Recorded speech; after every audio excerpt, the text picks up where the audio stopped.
Белый дом, Илбирс, исторический музей, ЦУМ, кинотеатры, гостиницы, библиотеки, мраморные постройки – главные достопримечательности города. Кажется, эти здания были всегда, и мало кто знает, что это воплощение юношеской мечты одного деревенского мальчишки, который, будучи первым секретарем ЦК Компартии Киргизии, задумал украсить город камнем. Это был Турдакун Усубалиев. Несмотря на жесткую критику, ему удалось воплотить мечту в жизнь. До этого город мало походил на столицу. На месте нынешних мраморных зданий раньше были саманные кварталы, бараки и базары. Чиновники были против сноса, мол, эти места еще вполне пригодны для жилья. Ругали за дороговизну построек. Зачем это роскошь делать из города белокаменную столицу? Называли излишеством, помпезностью, говорили, что это потакание имперским замашкам и перерасход государственных средств. А тем временем Турдакун Усубалиев не просто раздавал указания, он сам руководил стройками, бывая на каждой постоянно, советовался со строителями. Он буквально вылепил город своими руками, снес более 18 тысяч единиц ветхого жилья, построил свыше 7 миллионов квадратных метров нового, и в результате Бишкек, столица республики, приобрела действительно вид столицы – белый город, цветок из камня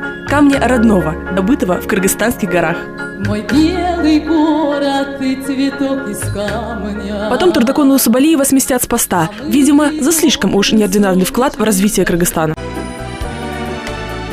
Именно за строительство Белого дома Турдакуна Усубалиева больше всего и клеймили. Но облачение города в камень стало огромным толчком в развитии не только самого города, но и всей страны. Обликом столицы, за который Усубалиева сначала нещадно осуждали, теперь стали гордиться. Тогда эти каменные вечные здания, может, и казались помпезными, но сегодня без них Бишкек выглядел бы провинциальным городком. Усубалиев продирался сквозь критику, неодобрение, откровенное противодействие, но не сдался. А если бы вместо него был не такой упорный человек, окрыленный мечтой, когда бы исчезли трущобы и сколько бы времени не прошло, прежде чем власти осознали необходимость сделать столицу представительной. Турдакун Усубалиев думал не только о внешней красоте города, но также решал вопросы коммуникаций, водопроводной сети, строительства дорог. Как раз в тот момент, когда город становился похожим на город, строились дома, разрастались микрорайоны, на посту был он.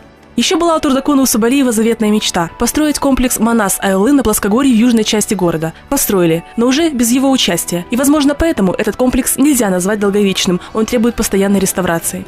«Кыргызстан в моем сердце» – так позже назовет Турдакун Усубалиев одну из своих книг, сформулировав и свое жизненное кредо. Кыргызстан действительно был в его сердце, а его сердце теперь – это весь Бишкек. Сердце сильное, каменное, на века.